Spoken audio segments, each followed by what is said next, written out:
Mr. Goto, as police officers, as self-defense force officers, have you ever thought about what it is exactly that we are supposed to be safeguarding? It's been 50 years since the last war, and both of us have lived our lives without being touched by war. Peace. This peace that we're supposed to be protecting.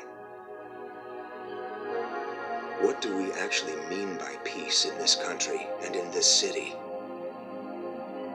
The total war we fought and loss we suffered at its hands, the U.S. military's occupation and their policies, and until recently, the Cold War involving nuclear deterrence and proxy wars around the globe.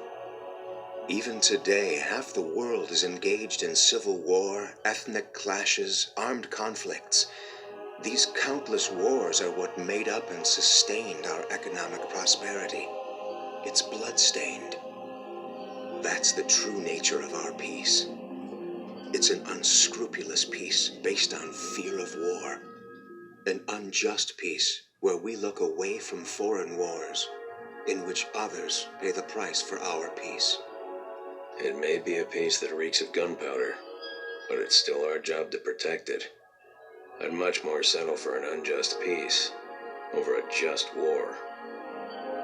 I can understand that you would loathe just wars. Proponents of just wars have mostly been scoundrels. History is filled to the brim with people who were taken in by them and then taken advantage of. But you also know this. The line that separates a just war from an unjust peace isn't a very clear one. Ever since hypocrites have made peace their just cause, we have lost faith in that peace. Just as war brings about peace, peace brings about war. A peace that is empty and lacks substance will eventually be filled in by an actual state of war. Has that thought ever crossed your mind? We reap the benefits of war, but distance ourselves from it with a television screen, forgetting that we're still in the same battleground. No, we only pretend to forget. Such denial invites great punishment in the end. Punishment?